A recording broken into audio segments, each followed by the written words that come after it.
सभी को नमस्कार। जैसा कि मैंने पूर्व में कहा था, मैं 4 वीडियो में ज्ञान मुद्रा के कुछ पहलुओं को साझा करने का इरादा रखता हूँ। आज मैं ध्यान साधना के लिए ज्ञान मुद्रा, अद्भुत मुद्रा में ज्ञान मुद्रा के कुछ और प्रयोग की बात करूंगा।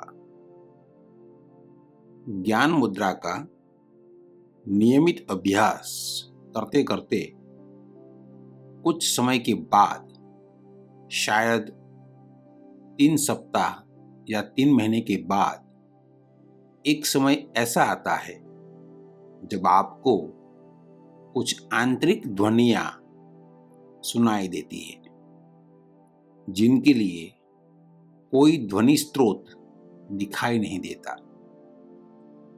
यह आंतरिक ध्वनि रात में चहकते झिंगूर की आवाज की तरह, या मधुमक्खियों की गुनगुनाहट की तरह, या बरसात के मौसम में मेंढक द्वारा की गई ध्वनियों की तरह होती है।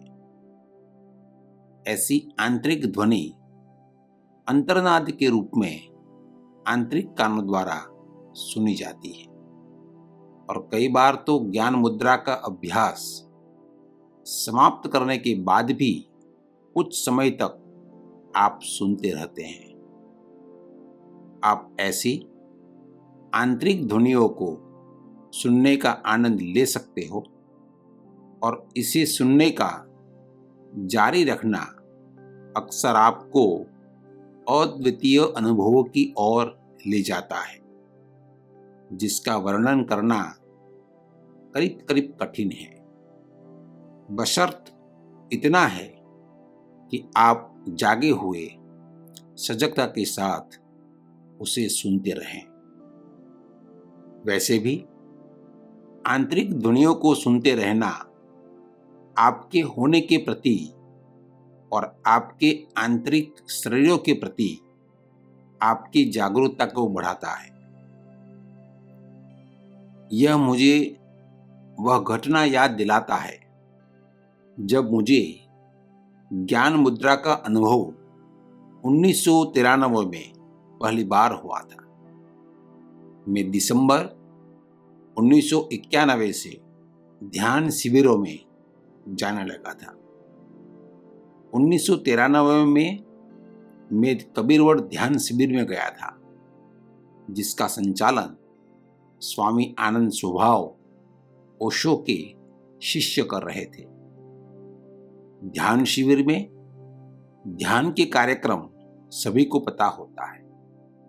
मैं पेड़ों की छांव में चिन्हित ध्यान कक्ष में समय से पहले ही पहुंच जाता था, और बाकी शिविरार्थी एवं स्वभाव जी के आने पर ध्यान शुरू होने का इंतजार करता था।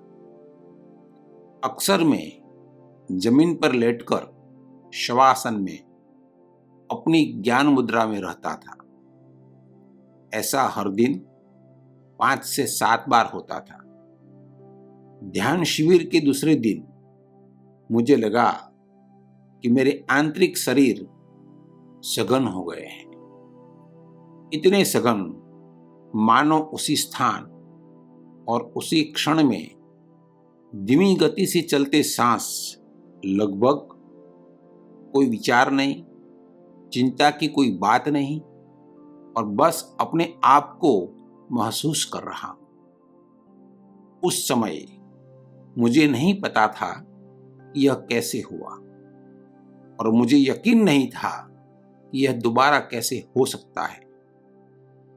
लेकिन यह इतना आनंददायी अनुभव था कि मुझे उसमें बार बार जाने की चाहत थी।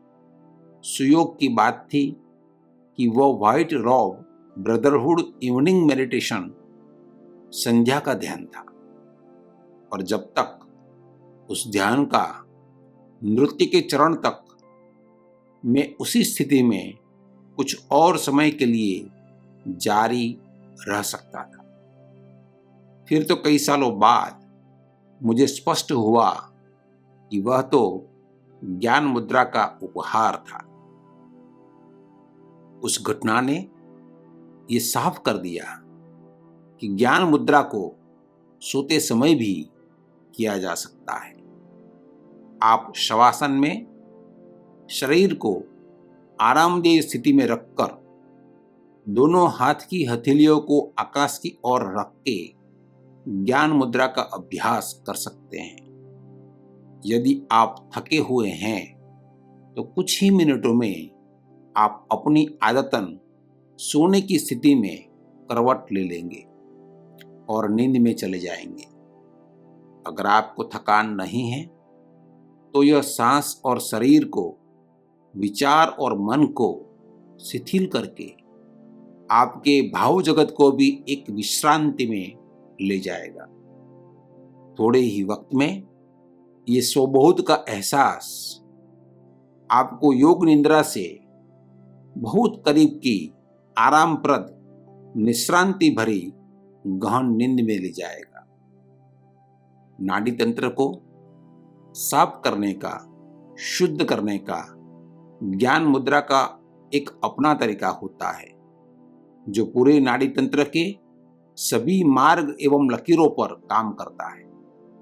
योग एवं तंत्र में मुख्य रूप से हमारे आंतरिक शरीर में ईडा नाड़ी, जो बाई नाक से चलती मानी जाती है, और पिंगला नाड़ी, जो दाई नाक से चलती मानी जाती है, और सुषुम्ना नाड़ी, जो कपाल के मध्य से पूरी रीढ़ में चलती मानी जाती है। ज्ञान मुद्रा ईडा नाड़ी और पिंगला नाड़ी को संतुलित करके सुषुम्ना नाड़ी को सक्रिय करती है।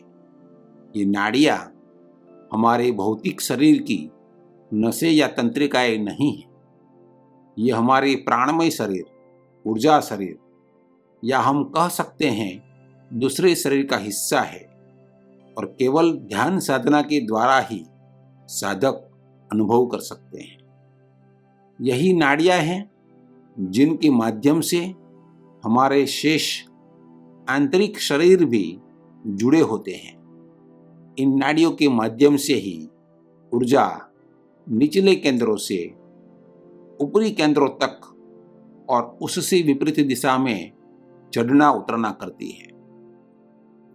यदि आप शवासन में ज्ञान मुद्रा का अभ्यास करते हैं तो आप अपने दोनों पैरों को सुखासन या पद्मासन में ला सकते हैं। सुखासन या पद्मासन के कारण हमारी जैव विद्युत ऊर्जा का, या कहे एलान वाइटल का, पैरों से बाहर की ओर रिसाव नहीं हो पाएगा, क्योंकि ऊर्जा एक पैर से दूसरे पैर में बह जाएगी।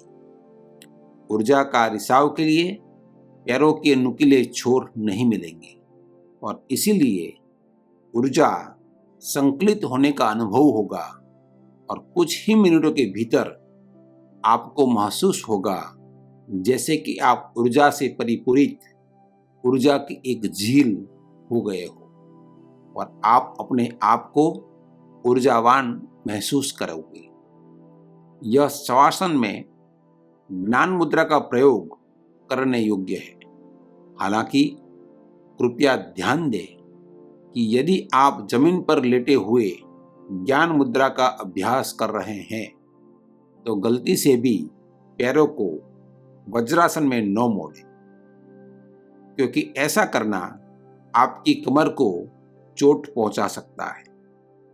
आसन की स्थिति हमेशा आसान और सुखद होनी चाहिए, और कोई भी ध्यान का मुद्रा का अभ्यास उस आसन में नहीं करना चाहिए जो आपके लिए असहज हो, कष्टप्रद हो।